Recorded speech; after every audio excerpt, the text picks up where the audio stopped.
ચર્ચાઓ તેજ થઈ છે કે 27ની ચૂંટણી પહેલા જવાહર ચાવડા અને ગોપાલ ઇટાલિયા જૂનાગઢ જિલ્લાની અંદર શું કોઈ મોટો ગેમ પ્લાન રમી રહ્યા છે? જવાહર ચાવડા જેઓ ગોપાલ ઇટાલિયાને 2025ની વિધાનસભાની પેટા ચૂંટણી જીતાડવામાં એક મહત્વનો ભાગ ભજવ્યો, ભલે તેઓ ભારતીય જનતા પાર્ટી સાથે જોડાયેલા હોય, ગોપાલ ઇટાલિયાને જીત બાદ દેવાયત બોદરને તેઓ શ્રદ્ધાંજલિ આપવા માટે પહોંચ્યા, હારતોરા કરવા પહોંચ્યા, ત્યારે જવાહર ચાવડા જિંદાબાદના જે નારા લાગ્યા એ નારાની ઘટના પણ આપણે સૌ કોઈને ખબર છે કે જવાહર ચાવડા એ જૂનાગઢની અંદર ભારતીય જનતા પાર્ટીનો ખેલ કરી ગયા। બંને નેતાઓ ફરી એક વખત એક મંચ ઉપર આવતા, ખડખડાટ હસતા, એ ફોટાઓ વાયરલ થતા હવે ફરી એક વખત એ ચર્ચાઓ તેજ થઈ છે કે આખો વિડિયો જોતા પહેલા હજુ પણ અમારી ચેનલને સબસ્ક્રાઇબ નથી કરી તો YouTube પર સબસ્ક્રાઇબ કરો અને Facebook અને Instagram પર ફોલો કરો।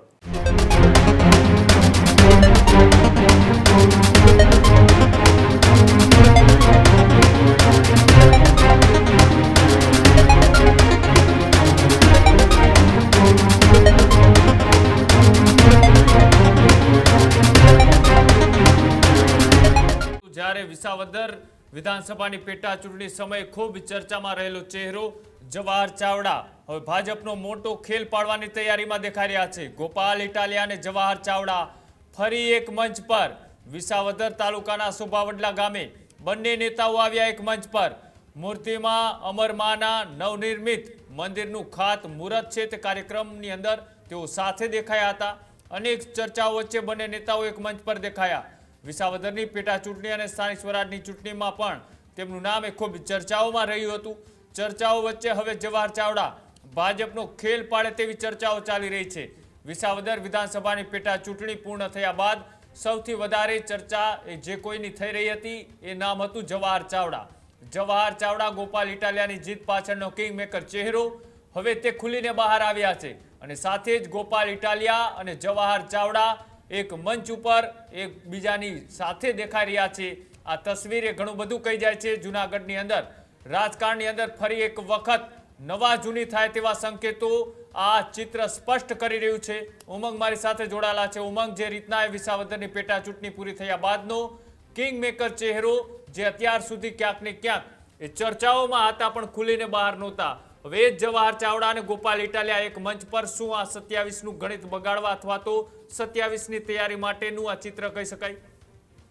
જી બિલકુલ કૃણાલ, વાત કરું તો 2027ની વિધાનસભાની તૈયારીઓ સમગ્ર રાજ્યની અંદર અલગ અલગ વિસ્તારોમાં ત્યાંના રાજકીય નેતાઓ કરી ચૂક્યા છે, પરંતુ સૌ કોઈની નજર આ વખતે પણ જો ક્યાંય રહેવાની હોય તો જૂનાગઢ જિલ્લા ઉપર રહેવાની છે અને તેમાંય ખાસ કરીને એ વિસાવદર ઉપર રહેવાની છે।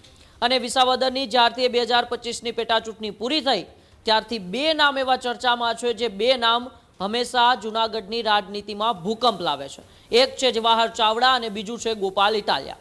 જવાહર ચાવડા જેઓ ગોપાલ ઇટાલિયાને 2025ની વિધાનસભાની પેટા ચૂંટણી જીતાડવામાં એક મહત્વનો ભાગ ભજવ્યો, ભલે તેઓ ભારતીય જનતા પાર્ટી સાથે જોડાયેલા હોય, તે ભારતીય જનતા પાર્ટીમાંથી મંત્રી પણ રહી ચૂક્યા હોય, પરંતુ જવાહર ચાવડાએ ગોપાલ ઇટાલિયાને જીતાડવામાં સૌથી મહત્વનો રોલ ભજવ્યો અને ત્યારબાદ એ ગોપાલ ઇટાલિયાને જીત બાદ દેવાયત બોદરને તેઓ શ્રદ્ધાંજલિ આપવા માટે પહોંચ્યા, હારતોરા કરવા પહોંચ્યા, ત્યારે જવાહર ચાવડા જિંદાબાદના જે નારા લાગ્યા એ નારાની ઘટના પણ આપણે સૌ કોઈને ખબર છે। પરંતુ ત્યારબાદ ચર્ચાઓ વહેતી થઈ હતી કે જવાહર ચાવડા કદાચ આમ આદમી પાર્ટીમાં જોડાઈ જશે, પરંતુ એવું ન થયું। પરંતુ એ સ્થાનિક સ્વરાજ્યની ચૂંટણી પહેલા જવાહર ચાવડાના ખૂબ નજીકના માણસો આમ આદમી પાર્ટીમાંથી ચૂંટણી લડ્યા, ન માત્ર ચૂંટણી લડ્યા પરંતુ ચૂંટણી જીત્યા પણ, અને ચૂંટણી જીત્યા બાદ જવાહર ચાવડા સાથે તેમણે મુલાકાત કરી, એ ફોટાઓ પણ આપણે સૌએ જોયા છે। ત્યારબાદ પણ એ ચર્ચાઓ હતી કે જવાહર ચાવડા એ જૂનાગઢની અંદર ભારતીય જનતા પાર્ટીનો ખેલ કરી ગયા।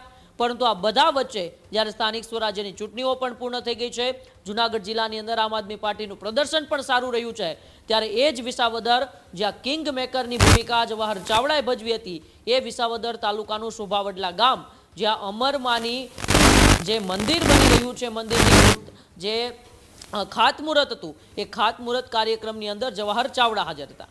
પરંતુ સૌ કોઈનું ધ્યાન ત્યારે ખેંચાયું જ્યારે જવાહર ચાવડાની સાથે સાથે તે વિસ્તારના ધારાસભ્ય ગોપાલ ઇટાલિયા પણ હાજર હતા.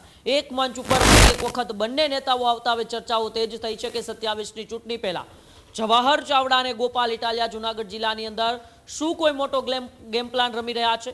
જવાહર ચાવડા છે તે ભારતીય જનતા પાર્ટીનો કોઈ મોટો ખેલ પાડી દેશે?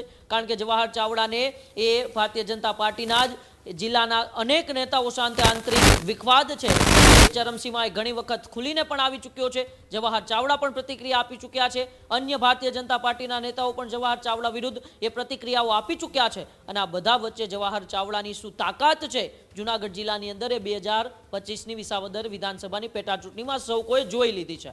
પરંતુ આ બંને નેતાઓ ફરી એક વખત એક મંચ ઉપર આવતા ખડખડાટ હસતા એ ફોટાઓ વાયરલ થતા હવે ફરી એક વખત ચર્ચાઓ તેજ થઈ છે કે કૃણાલ 2027ની વિધાનસભાની ચૂંટણીઓની અંદર પણ જુનાગઢ અને વિસાવદરમાં શું ફરી એક વખત જવાહર ચાવડા એ કિંગ મેકર સાબિત થશે કે કેમ? બિલકુલ બિલકુલ આભાર જોડાવા બદલ, માહિતી આપવા બદલ. તો એ ચહેરો કે ફરીથી અત્યારે ખૂબ ચર્ચાઓમાં છે. ચૂંટણીના પરિણામો બાદ એ વધારે એમની ચર્ચાઓ થઈ રહી હતી અને ફરી એક વખત એ ચહેરો એ ગોપાલ ઇટાલિયા સાથે જોવા મળતા અનેક તર્ક અને વિતર્ક અત્યારે લગાડવામાં આવી. આ જ પ્રકારની તમામ અપડેટ જોવા માટે ન્યૂઝરૂમ ગુજરાતને લાઇક, શેર અને સબસ્ક્રાઇબ કરવાનું ભૂલતા નહીં.